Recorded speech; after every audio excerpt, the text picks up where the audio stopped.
सो hello बच्चों, how is the जोश। Welcome to tech gurus. बच्चों, आजकल एक बहुत ही र्यूमर फैला हुआ है कि ये क्या हो गया सिलेबस में, क्या सिलेबस रिड्यूस हो गया है, क्या सिलेबस घट गया है, क्या बढ़ गया है, उससे कट ऑफ बढ़ जाएगा, उसका सीट घट गया है कॉलेज का।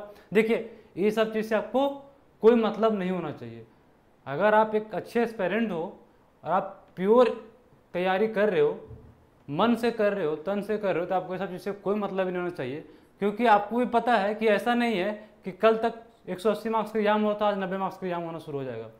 उसके लिए आज हम लोग सब कुछ डाउट क्लियर करते हैं कि आखिर क्या सिलेबस में कमी है, क्या सिलेबस घटा है, क्या सिलेबस बढ़ा है, क्या पैटर्न चेंज हुआ है, क्या है टोटली। आज हम लोग डिस्कस करके 10 से 15 मिनट में समराइज करेंगे और पूरा खत्म करेंगे कि बायोलॉजी में क्या घटा है, क्या बढ़ा है। उसके बाद आपको यहाँ वहाँ जाकर भटकने की जरूरत नहीं है, इसका साइट उसका साइट, ये चैनल वो चैनल, बिना मतलब का टाइम वेस्ट नहीं करना है।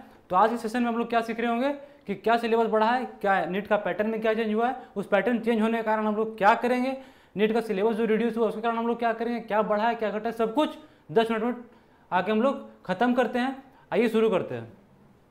तो देखिए, आप सामने हेडिंग क्या है, नीट 2024। ये आपका इसका डेट भी आ चुका है, आपका मई में ही होगा। हर साल मई में होता है, वो तो कोविड के कारण बीच में सितंबर में होने लगा था, बट अब कहाँ पे टेंटेटिव डेट इसका क्या है, मई है। ठीक है, बढ़ते हैं आगे। पैटर्न क्या होगा, जो भी नीट होगा उसका पैटर्न क्या होगा, तो वो टोटल क्वेश्चन कितना रहेगा हमारे पास, टोटल नंबर ऑफ क्वेश्चन रहेगा 200, टाइम कितना रहेगा हमारे पास 200 मिनट, पक्का इतना तक। अब देखिए, इसमें क्या होगा कि 1/4 आपका नेगेटिव मार्क्स होगा। अगर एक क्वेश्चन के लिए 4 मार्क्स सही होने पे मिलता है तो गलत होने पे 1 मार्क्स कट जाएगा। बात करते सब्जेक्ट वाइज, अगर तो ये आपका फिजिक्स, केमिस्ट्री, बायोलॉजी में क्या आ जाएगा आपका, एक जूलॉजी आ जाएगा और दूसरा क्या आ जाएगा, बॉटनी आ जाएगा। अब इसमें क्या होगा, देखिए इसमें क्या होगा कि आपका 200 क्वेश्चन नीट में टोटल, उसमें देखिए 35 क्वेश्चन का आपका कंपलसरी क्वेश्चन रहेगा सब में, प्लस 15 क्वेश्चन रहेगा अलग से, जिसमें से आपको क्या करना है, 10 क्वेश्चन अटेम्प्ट करना है। क्या रहेगा, 35 प्लस 15, मतलब कि 35 क्वेश्चन जो रहेगा उसको कंपलसरी अटेम्प्ट करना है, प्लस 15 क्वेश्चन जो रहेगा उसमें से आपको क्या रहेगा, ऑप्शन रहेगा कि आपको 15 में से किसी 10 को सेलेक्ट करना है और उसी को सॉल्व करना है। तो टोटल क्वेश्चन हमारे पास कितना हो गया, 200, और टाइम कितना हमारे पास 200 मिनट। तो अगर आप 200 मिनट को देख रहे हो, उसमें से आपको 20 से 25 मिनट OMR फिल करने में टाइम लग जाता है, तो आपके पास कितना टाइम बचा, maximum 180 minute. 180 minute maximum time बचा आपका 200 मिनट में से। अब 180 मिनट में 200 क्वेश्चन कैसे सॉल्व करें, 180 मिनट में 200 क्वेश्चन हमारा कैसे सॉल्व होगा। तो देखिए क्या करना है आपको करना यह है कि आपको क्वेश्चन को सिलेक्ट करना आना पड़ेगा। पहले तो आपको क्वेश्चन को सिलेक्ट करना है कि कौन सा क्वेश्चन एक बार में सॉल्व हो जाएगा। देखिए एक्चुअली क्या होता है समझिए, कि मान लीजिए कोई क्वेश्चन आपसे लग रहा है कि वो बन जाएगा, बट एक्चुअली जब उसको पढ़िएगा तो लेंथी क्वेश्चन रहता है। अब उसमें क्या हुआ कि आप 1 मिनट का टाइम दे दिए, जो नॉर्मली होता है स्टूडेंट के साथ, वो आप समझिए कि एक क्वेश्चन है जो कि नहीं बनने लायक था, जो थोड़ा लेंथी था, अब उसको आपने बनाना शुरू कर दिया। अब क्या होगा कि जो वो क्वेश्चन था वो आपका 1 मिनट टाइम ले लिया, अब वो क्वेश्चन का आंसर नहीं आ रहा है। अब क्या होगा, फिर से आप उसको रीअटेम्प्ट कीजिए, क्योंकि आप 1 मिनट दे चुके हैं उसको। तो अब जब फिर से रीअटेम्प्ट कीजिएगा उस क्वेश्चन को, फिर से आपका 30 से 40 सेकंड लेगा। अब एक टाइम ऐसा आ जाएगा कि आप फ्रस्ट्रेट हो जाओगे उस क्वेश्चन से, और टाइम कितना हो जाएगा आपका 2 मिनट। अब ये आपको पास लगेगा कि ये क्लोज आंसर आ रहा है मेरा, आप उसको करेक्ट कर दीजिएगा। अब होगा ये कि आप तो कॉन्फिडेंट थे नहीं और वो क्वेश्चन आपका गलत हो जाएगा। तो आपको देखिए क्या क्या हुआ, एक तो 5 मार्क्स गया जो क्वेश्चन गलत था उसके लिए, 2 मार्क्स गया, अब वो 2 मिनट गया, अब वो 2 मिनट जाने के कारण क्या हुआ, आपका 3-4 क्वेश्चन जो इजी था वो छूट जाएगा।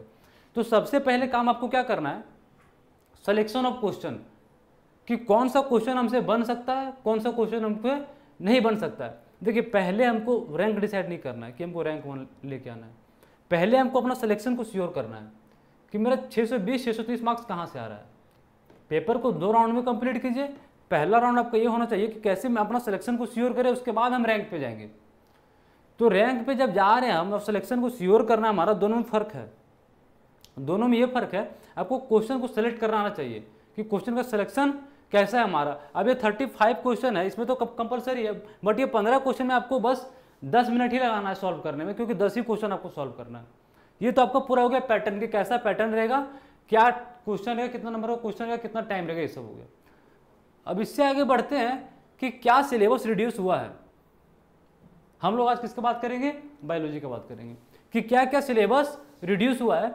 हम आपसे बस बोलेंगे कि आप एनसीईआरटी को खोलिए, वीडियो को पॉज कीजिए, एनसीईआरटी को खोलिए और एनसीईआरटी लेके आप बैठिए, हम आपको टिक मरवाते जाते हैं, आप उसको मारते जाइए। बात करते हैं हम यूनिट 1, बस समराइज करेंगे कि क्या हुआ ये और क्या नहीं हुआ। यूनिट 1 क्लास 11, यूनिट 1 कहाँ पे दिया आपका, क्लास 11 बायोलॉजी। उसमें आपका क्या आपको जो सिलेबस रिड्यूस हुआ है, बस उसमें से एक चीज रिड्यूस हुआ है, टेक्सोनोमिकल एड्स। टेक्सोनोमिकल एड्स ही एक ऐसा चीज था जो किसी चीज से लिंक नहीं था, वो चीज अगर रिड्यूस हो गया है तो आपके लिए अच्छा बात है। तो यूनिट 1 में 4 चैप्टर है, पहला, दूसरा, तीसरा और चौथा। Living world, biological classification, plant kingdom and animal kingdom, चारों चैप्टर का अगर बात करें तो इसमें आपका क्या हो गया है, टेक्सोनोमिकल एड खत्म हो गया है चैप्टर नंबर 1 से। सेकेंड चैप्टर में क्या हुआ है, कुछ नहीं हुआ है। थर्ड चैप्टर का अगर बात करें तो क्या हुआ है कि बाबू alternation of generation, alternation of generation और एंजियोस्पर्म खत्म हो गया। इससे क्या फायदा होगा, अल्टरनेशन ऑफ जनरेशन और एंजियोस्पर्म अगर खत्म हो गया तो कोई फायदा नहीं होने वाला है। कैसे नहीं होने वाला है सर, क्योंकि जब आप ब्रायोफाइट, टेरिडोफाइट, जिम्नोस्पर्म का लाइफ साइकिल पढ़ रहे होगे तो वहीं आपका वो तो जो आपका अल्टरनेशन ऑफ जनरेशन था, किसका हैप्लोएंटिक लाइफ साइकिल होगा, क्या डिप्लोएंटिक लाइफ साइकिल होगा, किसका हैप्लो डिप्लोएंटिक होगा, किसका डिप्लो हैप्लोएंटिक होगा, सब कुछ तो हम लोग वहीं कवर कर चुके हैं। तो उसको हटाने से कोई फायदा नहीं है, आपको वो तो पढ़ना ही है। एंजियोस्पर्म एक टॉपिक हटाया है, एंजियोस्पर्म अगर टॉपिक हटा दिया है, क्लास 12 का चैप्टर नंबर 2 जो यहाँ पे एक पेज हटाया है ना एनसीईआरटी को, वहाँ 20 पेज पढ़ना है, तो उसको भी हटाने से कोई फायदा नहीं है। तो यूनिट 1 में बस क्या हटा है हमारे पास, टेक्सोनोमिकल एड। सेकेंड यूनिट में बात करते हैं कि सेकेंड यूनिट में chapter 5 morphology in flowering plant में हटाया आपका मॉडिफिकेशन। मॉडिफिकेशन नया एनसीईआरटी में नहीं दिया है, पुराना एनसीईआरटी में दिया है। नीट का सिलेबस में नीट का सिलेबस में मॉडिफिकेशन है, ये बात आप देखिएगा, ध्यान दीजिएगा कि नीट का सिलेबस में मॉर्फोलॉजी में नीट का सिलेबस है, जो मॉर्फोलॉजी चैप्टर है उसमें जो मॉडिफिकेशन दिया हुआ है वो सारा कुछ है, बट न्यू एनसीईआरटी में नहीं है। तो उसको आपको ध्यान रखना है कि पुराना वाला एनसीईआरटी को यहाँ से पढ़ना ही पड़ेगा, मॉडिफिकेशन सब। उसके अलावा हटाया उसमें टिश्यू। अब टिश्यू हटाने का कोई मतलब नहीं बनता है, क्यों नहीं बनता है, क्योंकि अगर टिश्यू को हटा दे, कोलेनकामा क्या होता है, पेरेंटकामा क्या होता है, तो अब जब पढ़ रहे हो जाइलम और फ्लोएम, जाइलम पेरेंटकामा, फ्लोएम पेरेंटकामा, तो आपको पेरेंटकामा ही नहीं पता है, तो अब क्या समझोगे आगे जाके। तो अगर यूनिट 2 का बात करें, यूनिट 2 का बात करें अगर हम लोग, तो यूनिट 2 में क्या हटाया, मॉर्फोलॉजी में बस आपका मॉडिफिकेशन हटाया है। मॉर्फोलॉजी में क्या हटाया है, मॉडिफिकेशन, कहाँ पे, न्यू एनसीईआरटी में, लेकिन नीट का सिलेबस में है, तो इसको हम लोग को पढ़ना है। उसके बाद बात करें अगर एनाटॉमी में, तो एनाटॉमी में क्या हटाया, टिश्यू। अब टिश्यू हटाने से इसका कोई मतलब नहीं है, इसको आपको पढ़ना ही पड़ेगा, क्योंकि आगे जाकर जाइलम फ्लोएम सब में पढ़ना है, इसको वैसे भी हटाने से कोई फायदा नहीं हुआ। इसमें हुआ कि सेकेंडरी ग्रोथ जो हटाया, सेकेंडरी ग्रोथ हटा दिया है। अब सेकेंडरी ग्रोथ हटाने से बहुत ज़्यादा फायदा हुआ है, क्योंकि सेकेंडरी ग्रोथ का क्वेश्चन बस उसी से बनता था जिसको बहुत ज़्यादा कंसेप्चुअल चीज़ पता होता था। तो सेकेंडरी ग्रोथ हटा दी, ये बहुत अच्छा चीज़ हुआ। आपका टिश्यू हटाया, इससे कोई फायदा नहीं हुआ है। मॉडिफिकेशन हटाया मॉर्फोलॉजी में, न्यू एनसीईआरटी में नहीं दिया है, बट ओल्ड एनसीईआरटी में दिया है और नीट का सिलेबस में है, तो उसको हमको पढ़ना है। ये हो गया यूनिट 2 का बात।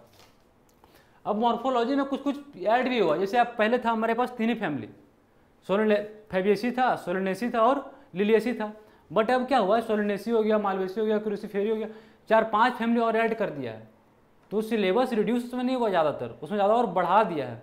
वही अगर बात करें अगर आपका फ्रॉग उसमें जब नया खोलिएगा आप एनएमसी का जो साइट है उसमें लिखा हुआ है फ्रॉग दिया हुआ है। अब फ्रॉग के साथ क्या ऐड किया हुआ है, इंसेक्ट। अब देखिए फ्रॉग तो लिखा हुआ है लेकिन इंसेक्ट भी लिख दिया है। अब इंसेक्ट के अंदर कॉकरोच भी आता है, तो हो सकता है कि कॉकरोच और फ्रॉग दोनों दे, तो इसलिए उसमें भी कोई रिडक्शन नहीं हुआ, उसको भी आपको पढ़ना ही है, ठीक है। बाकी बात करेगा टिश्यू में, थोड़ा बहुत टिश्यू को जो हटाया है उसमें क्या है, आपका एपिथेलियल टिश्यू हटा दिया है। ये सब टिश्यू जो आपको टिश्यू में पढ़ना है, स्ट्रक्चर ऑर्गेनाइजेशन इन एनिमल में जो टिश्यू पढ़ना है उसको हटा दिया है। तो टिश्यू हटाने से भी उसका कोई फायदा नहीं हुआ है। क्यों नहीं हुआ है, जब आप ह्यूमन फिजियोलॉजी पढ़ रहोगे तो वहाँ पे आप सब कुछ पढ़ना है, कोलमनार, एपिथेलियल, सब कुछ वहाँ पे पढ़, क्यूबाइडल, सब कुछ वहाँ पे पढ़ना है। टाइप जैसे आप एपिथेलियल यहाँ पढ़िए, आपको लग रहा है ऊपर ऊपर थोड़ा पढ़ लेते, नहीं, आप स्क्वैमस एपिथेलियम के बारे में आपको दे दिया पीसीटी में, इसमें ह्यूमन फिजियोलॉजी में, तब क्या कीजिएगा, पढ़ना तो पड़ेगा ही। तो सिलेबस का रिडक्शन यहाँ से मेनली क्या हुआ है, सेकेंडरी ग्रोथ, बस सेकेंडरी ग्रोथ का रिडक्शन हुआ है सिलेबस में, जो क्या हुआ है एनसीईआरटी में भी नया में नहीं दिया, नीट का सिलेबस में भी नहीं दिया, मॉडिफिकेशन नया एनसीईआरटी में नहीं दिया बट नीट का सिलेबस में है, तो ये चीज़ ध्यान रखना है।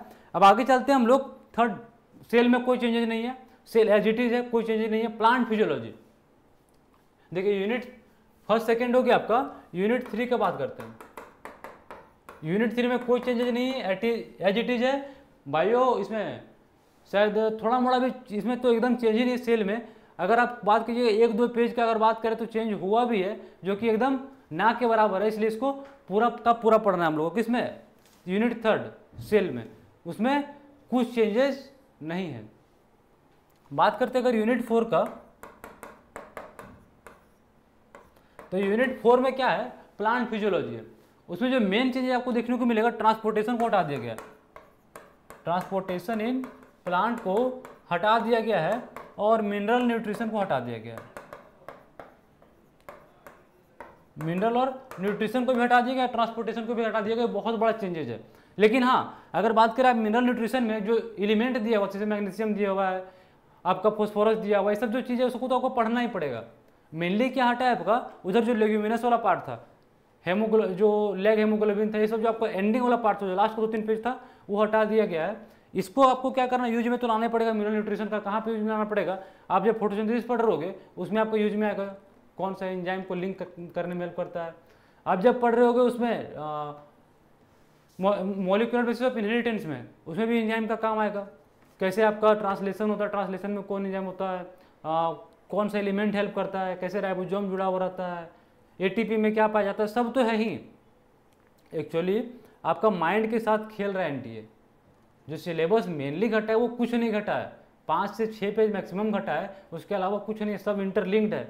अब लास्ट में क्या हुआ आपको बता रहे हैं हम, कि क्वेश्चन पूछ देगा और बोल देगा ये चैप्टर यहाँ से लिंक्ड था, तो आप उस टाइम क्या कीजिएगा। इसलिए जितना आपको बता रहे वीडियो में बस उतना ही समझिए कि रिड्यूस हुआ है। क्या क्या रिड्यूस, अभी तक हमको क्या क्या बताया आपको, कि टेक्सोनॉमिकल एड, यूनिट 1 में टेक्सोनॉमिकल एड, बस इसी को मानना है आपको कि हटा है। यूनिट 2 मॉर्फोलॉजी में क्या हटा है आपका, कुछ नहीं। यूनिट 2 में क्या हटा है, कुछ हटा ही नहीं, ऊपर से और ऐड हो गया है, ठीक है। यूनिट 2 में आपका कुछ नहीं हटा है। देखिए मॉडिफिकेशन हटा था, जो कि न्यू एनसीईआरटी में दिया हुआ नहीं था, लेकिन नीट का सिलेबस में है। सेकेंडरी ग्रोथ आपका यूनिट 2 में जो घटा है एनाटॉमी में, वो एक मायने वाला चीज़ है कि उसमें से क्वेश्चन आता था जो अब नहीं आएगा। तो unit 1 taxonomical add, secondary growth unit 2 में। यूनिट 3 में कुछ भी नहीं हटा हुआ है। यूनिट 4 का बात करें तो ट्रांसपोर्टेशन पूरा पूरी हट गया, मिनरल न्यूट्रिशन भी पूरा पूरी हट गया। लेकिन मिनरल न्यूट्रिशन का यूजेज आता है चैप्टर में, तो उसको माइक्रो न्यूट्रेंट और मैक्रो न्यूट्रेंट इसे आपको एक बार देख लेना है। उसको बात करें यूनिट 5, यूनिट 5 का बात करें तो यूनिट 5 में आपका क्या है, यूनिट 5 में आपका ह्यूमन फिजियोलॉजी। ह्यूमन फिजियोलॉजी में बस आपका डाइजेशन चैप्टर हटा है। डाइजेशन एंड एब्जॉर्प्शन जब आपका फर्स्ट चैप्टर था, बस वही रिड्यूस हुआ सिलेबस में से, बाकी सब एज इट इज है। तो सारा चैप्टर वही है, बस डाइजेशन एंड एब्जॉर्प्शन का रिडक्शन हुआ, ठीक है। ये तो आपका हो गया क्लास 11th का। बात कर रहे थे क्लास 12th का, तो क्लास 12th का यूनिट 1, क्लास 12th का यूनिट 1, क्लास 12th का यूनिट 1 में से आपका बस रिप्रोडक्शन एंड ऑर्गेनिज्म को हटा दिया गया, जो कि कोई मतलब नहीं बनता है। रिप्रोडक्शन इन ऑर्गेनिज्म को हटाने का कोई मतलब नहीं बनता है, क्योंकि उसमें क्या दिया हुआ था आपका, उसमें दिया था sexual reproduction in flowering plant, वही चीज़ तो दिया था। माइक्रोस्पोर क्या होता है, मेगास्पोर क्या होता है, यही सब चीज़ तो उसमें दिया था। अब मान लीजिए आपको रिप्रोडक्शन इन ऑर्गेनिज्म को हटा दे रहा है और sexual reproduction in flowering plant, sexual reproduction in human reproduction, तो पूरा टॉपिक मान लीजिए उसमें 1 पेज पढ़ना था, इसमें तो आपको 10-10 पेज पढ़ना है। तो चैप्टर हटाने से उसका कोई मतलब नहीं बना है। बस हाँ, उसको आपको नहीं पढ़ना है, उसको आपको डिटेल में चैप्टर 2 और 3 में पढ़ लेना है। ये यूनिट 1 का बात हो गया। यूनिट 2 नीट 2024 में कोई यूनिट से सबसे ज़्यादा मार्क्स अगर आता है तो वो है यूनिट 2 जेनेटिक्स एंड इवोल्यूशन। यहाँ से उठा के क्वेश्चन आएगा, इतना क्वेश्चन आएगा यहाँ से। आप मान लीजिए कि जो सबसे ज़्यादा वेटेज होने वाला है सबसे ज़्यादा यहीं से होगा, जेनेटिक्स एंड इवोल्यूशन वाला यूनिट से। क्यों? क्योंकि एक तो यहाँ से कंसेप्चुअल क्वेश्चन बनता है सारा, जेनेटिक्स एंड इवोल्यूशन से क्या होता है, सारा कंसेप्चुअल क्वेश्चन है, और नंबर ऑफ क्वेश्चन पहले भी से ज़्यादा था। अब सिलेबस जब रिड्यूस हुआ है तो उसका क्वेश्चन तो बढ़ाना पड़ेगा, वही एनसीईआरटी से, क्योंकि क्वेश्चन तो एनसीईआरटी से ही आएगा अभी भी। तो कहाँ से बढ़ेगा क्वेश्चन, यूनिट 2 जेनेटिक्स से क्वेश्चन बढ़ेगा। जेनेटिक्स को आपको बहुत अच्छे से प्रिपेयर करना है, क्योंकि जेनेटिक्स से क्वेश्चन 100% है कि जितना आता था उससे 3-4 क्वेश्चन ज़्यादा ही आएगा। और क्या बढ़ा है आपका सिलेबस घटा यूनिट 3 में, जो कि बहुत इंपॉर्टेंट था घटना, बहुत ही बोरिंग था। यूनिट 3 का अगर बात करें हम लोग, तो इसमें स्ट्रेटेजी इन फूड प्रोडक्शन, जो इनहैंसमेंट था फूड प्रोडक्शन का, वो घट गया आपका। तो वो घटना बहुत ज़रूरी भी था, क्योंकि उसमें कुछ वैसा था नहीं, बस रटने वाला चीज़ था, तो वो घट गया। उससे हम भी खुश हैं, बहुत खुश है उससे। तो आपको भी खुश रहना चाहिए उसमें कि वो चैप्टर पूरा डिटेल डिलीट हो गया और उसमें कहीं यूज भी नहीं उसका। तो यूनिट 3 से बस यही हटा है। यूनिट 4 बायोटेक्नोलॉजी, यूनिट 4 बायोटेक्नोलॉजी से यहाँ से कुछ भी नहीं घटा है, बायोटेक से और जेनेटिक्स से कुछ भी नहीं घटा है, और क्वेश्चन यहाँ से बहुत ज़्यादा आने वाला है। यूनिट 5 में बात करें अगर हम इकोलॉजी का, तो यहाँ से क्या घटा है, एक तो आपका सक्सेशन वाला पार्ट घट गया है, सक्सेशन वाला पार्ट पूरा डिलीट हो गया है, जो कि अच्छा क्वेश्चन बनता था यहाँ से, प्राइमरी सक्सेशन सेकेंडरी सक्सेशन है ना। और एक आपका इन्वायरमेंटल इशू खत्म हो गया। तो चलिए इसको माना जाता है कि घट गया तो अच्छा हुआ, चलो कोई बात नहीं, इसको रटने वाला चैप्टर था तो ये घट गया तो अच्छा चीज़ हो गया हमारे लिए, इन्वायरमेंटल इशू, ठीक है। और आपका जो था पॉपुलेशन एंड ऑर्गेनिज्म वाला पार्ट जो था, फर्स्ट पार्ट है जो आपका इसमें क्लास 12 का यूकोलॉजी और चैप्टर में, तो वो चीज़ें न्यू एनसीईआरटी में हटा दिया, बट नीट का सिलेबस में है तो आपको उसको पुराना एनसीईआरटी से पढ़ना पड़ेगा। तो अब एक बार कंक्लूड कर लेते हैं हम लोग कि क्या क्या हम लोग का जो है रिमूव हुआ, क्या क्या हम लोग को पढ़ना है। देखिए क्लास 11 के पहले बात करते हैं, 1 मिनट में समराइज करते हैं। क्लास 11 टेक्सोनॉमिकल एड हटाना है, हटाया गया है बस, और कुछ में तो नहीं हटाया गया है आपका। अब बात करते हैं यूनिट 2। यूनिट 2 में अगर बात करें तो morphology modification NCERT new NCERT में नहीं दिया, बट उसको पढ़ना है। टिश्यू नहीं पढ़ना है, बट उसको कोरिलेट है पूरा, तो उसके ऊपर पढ़ना ही पड़ेगा। तीसरा चीज़ है सेकेंडरी ग्रोथ, जो कि पूरा डिलीट हो गया, तो उसको हमको नहीं पढ़ना है। और एक और है कि फ्रॉग का अगर बात करें तो फ्रॉग में क्या था कि फ्रॉग जो अभी पढ़ना है हम लोग को, उसके साथ इंसेक्ट लिखा हुआ है, तो उसको हो सकता है कि कॉकरोच भी पढ़ना पड़े, ठीक है। यूनिट 2 खत्म। यूनिट 3 में आपका cell biology as it is, कोई चेंजेस नहीं है। यूनिट 4 में आपका प्लांट फिजियोलॉजी, इसमें ट्रांसपोर्टेशन पूरी हट गया, मिनरल न्यूट्रिशन पूरी हट गया। बट मिनरल न्यूट्रिशन का जो आपका एलिमेंट वाला पार्ट था वो कहीं ना कहीं यूज आएगा, इसलिए इसको एक बार देख लेना है। बात करें यूनिट 5 का ह्यूमन फिजियोलॉजी में, तो आपका क्या हट गया है, डाइजेशन वाला पार्ट पूरा हट गया है, बाकी सब एज इट इज है। बात करते हैं क्लास 12 में, क्लास 12 का यूनिट 1 में रिप्रोडक्शन ऑर्गेनिज्म हट गया, जिसका कोई मतलब नहीं है, वो चैप्टर पूरा डिलीट है नीट का सिलेबस से भी और न्यू एनसीईआरटी में भी। Genetic and evolution as it is, number of question यहाँ से बढ़ेगा। तीसरा है आपका strategy in food, strategy and enhancement in food production, strategy in enhancement in food production, जो आपका बहुत बोरिंग चैप्टर था वो हट गया, कंप्लीटली रिलेटेड है। यूनिट 4 बायोटेक्नोलॉजी, इसमें कुछ नहीं हटा है, एज इट इज है, यहाँ से भी नंबर ऑफ क्वेश्चन जो आता था वो बढ़ेगा। यूनिट 5 में आपका सक्सेशन हट गया, इन्वायरमेंटल इशू हट गया। ये पूरा आपका कंप्लीट सिलेबस था, जो हट चुका है, जो आ चुका है, सब कुछ आपको बता दिया गया। इसके अलावा कुछ नहीं करना है आपको, जो बताया गया उसको एज इट इज फॉलो करना है, उसको पढ़ना है। न्यू एनसीईआरटी खरीदिए, न्यू एनसीईआरटी पढ़िए, ओल्ड एनसीईआरटी जो आपको बताया जो टॉपिक, उसको वहाँ से जाके पढ़ लेना है। या फिर आप एक काम कर सकते हैं कि आप पूरा ओल्ड एनसीईआरटी पढ़िए, बस आपको 2 चैप्टर नहीं पढ़ना है, 3 चैप्टर नहीं पढ़ना है, पूरी जो कि आपको strategy and enhancement of food production, एक ही चैप्टर नहीं पढ़ना है आपका क्लास 12 में। इन्वायरमेंटल इशू पूरी खत्म किया, इसको भी नहीं पढ़ना है आपको। रिप्रोडक्शन ऑर्गेनिज्म, ये तीनों चैप्टर नहीं पढ़ना है, इसको ना बोर्ड में आएगा ना नीट में आएगा, ठीक है, क्लियर। बाकी जो आपको बताया, जो नीट का सिलेबस में उसको आपको पढ़ना है। टेक्सोनॉमिकल एड क्लास 11 में जो डिलीट किया उसको नहीं पढ़ना है, बाकी सब कुछ पढ़ना है, सेकेंडरी ग्रोथ नहीं पढ़ना है, ठीक है। तो ये हमारा हो गया कि क्या सिलेबस था। तो एक्चुअली सिलेबस जो हुआ रिड्यूस हुआ है, सिलेबस चेंज नहीं हुआ है, सिलेबस का थोड़ा सा रिडक्शन हो गया है, चेंजेस बिल्कुल भी नहीं है। अब बात करते कि क्या कट ऑफ होगा, क्या कट ऑफ इसमें से होगा कुछ, क्या कट ऑफ चेंज हो जाएगा, क्या कि क्या कट ऑफ बढ़ जाएगा। बहुत सारा रूमर फैल रहा है कि सर ऐसा हो गया है कि अगर मेरा सिलेबस रिड्यूस हो गया तो सब पढ़ेगा और कट ऑफ बहुत ज़्यादा हाई जाएगा, लेकिन ऐसा नहीं है। पहले समझिए आप, देखिए नंबर ऑफ स्टूडेंट बढ़ रहा है, नंबर ऑफ स्टूडेंट बढ़ रहा है, तो नंबर ऑफ सीट भी बढ़ा है, इस बार नंबर ऑफ सीट भी बढ़ा है, तो ये दोनों तो आपस में कट गया, नंबर ऑफ सीट भी बढ़ गया, नंबर ऑफ स्टूडेंट बढ़ गया, तो इससे कोई मतलब कट ऑफ पे है नहीं। तीसरा जो फैक्टर है बाबू वो है कि क्वेश्चन का लेवल कैसा रहेगा, क्वेश्चन का लेवल, क्वेश्चन का लेवल कैसा रहेगा। तो क्वेश्चन का लेवल जैसा पूछा जाता था प्योर एनसीईआरटी बेस्ड रहेगा, जो भी क्वेश्चन का लेवल है वो प्योर एनसीईआरटी बेस्ड रहेगा, इसमें कोई चेंजेस नहीं आएगा। बस आपको जो बोले कि आपका जेनेटिक्स एंड बायोटेक्नोलॉजी से कुछ नंबर ऑफ क्वेश्चन बढ़ेगा तो नंबर ऑफ क्वेश्चन बढ़ेगा। ह्यूमन फिजियोलॉजी से पहले क्वेश्चन आता था, क्वेश्चन वहाँ से भी बढ़ेगा, क्योंकि डाइजेशन एंड एब्जॉर्प्शन जो चैप्टर हटा है तो उसमें क्या होगा, जो बाकी चैप्टर उससे क्वेश्चन बढ़ जाएगा। जेनेटिक्स एंड एवोल्यूशन इसलिए इंपॉर्टेंट हो जाता है क्योंकि वहाँ सारा कंसेप्चुअल क्वेश्चन बनता है, इसलिए उसको आपको ध्यान देना जरूरी है। कट ऑफ में कोई चेंजेस नहीं आएगा, आएगा भी तो वही 2, 4, 5 नंबर का आएगा जो हर साल आ रहा है। कितना भी क्वेश्चन टफ बन जा रहा है वो तो आ ही रहा है चेंजेस। अब बात ये हो रहा है कि जो पेपर है वो थोड़ा सा बायोलॉजी का पेपर का बात करें थोड़ा टफ हो रहा है क्योंकि एनसीईआरटी से बाहर आ रहा है। एनसीईआरटी से क्वेश्चन बिल्कुल भी बाहर नहीं आ रहा है, बस थोड़ा सा क्वेश्चन को लेंदी कर दे रहा है, असर्शन रीजन कर दे रहा है, मैच द फॉलोइंग कर दे रहा है, नोट करेक्ट वाला क्वेश्चन कर दे रहा है। तो इसको कैसे करना डील, आइए अब नेक्स्ट चीज में हम लोग का करना है कि हम लोग को क्या करना है कि what we will do. Last topic हमारा क्या, सब कुछ तो हो गया, पैटर्न समझ लिए, कट ऑफ समझ लिए, सिलेबस समझ लिए। अब हम लोग को करना क्या चाहिए, तो करना कुछ नहीं है, पूरा प्योर एनसीईआरटी पढ़िए, कुछ भी नहीं करना है। जो आपको पढ़ा रहे हैं आप उसको प्योर एनसीईआरटी से पढ़ाया जा रहा है, आप एनसीईआरटी को लाइन बाय लाइन पढ़िए। जो भी नया टाइप का क्वेश्चन उसको आपको करवाया जा रहा है, which of the following not correct वाला क्वेश्चन, तो उसको आपको करना जरूरी है। असर्शन रीजन टाइप का क्वेश्चन भी करवाएंगे उसको भी करना जरूरी है। और पीवाईक्यू मतलब क्वेश्चन आपको करना ही करना पड़ेगा। क्वेश्चन जब तक आप नहीं कीजिए आपको पता कैसे चलेगा हम पढ़ रहे हैं वो सही है गलत है। तो क्वेश्चन पे फोकस करना है आपको। कंटेंट जितना दिया जा रहा है वो मोर देन सफिशिएंट है, कंटेंट यहाँ पे भरोसा रखिए, कंटेंट उतना ही आएगा जितना यहाँ पे पढ़ाया जा रहा है। क्वेश्चन आपको करवाया जा रहा है उसको फॉलो कीजिए। तीसरा चीज़ है टेस्ट। तो टेस्ट आप मेरा ऑफलाइन सेंटर आइए, आपको फ्री ऑफ कॉस्ट में टेस्ट यहाँ पे मिल रहा है, आप टेस्ट आके दीजिए या फिर नंबर पे मैसेज कीजिए, आपको टेस्ट का पूरा बुकलेट मिल जाएगा, वहाँ से टेस्ट दीजिए, आप भेज दिए अपना OMR सीट, यहाँ से चेक होकर चला जाएगा। आपके लिए हम लोग हर तरह से अवेलेबल है, बस आपको हमारे लिए अवेलेबल होना पड़ेगा। आपको अपने लिए 100% डेडिकेशन के साथ मेहनत करना पड़ेगा।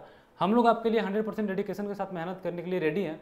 बस आपको क्या करना है, जैसे बताया गया वैसे आपको कंप्लीट आपको उसको फॉलो करना है। क्या फॉलो करना है, एनसीईआरटी बेस्ड क्वेश्चन, पीवाईक्यू।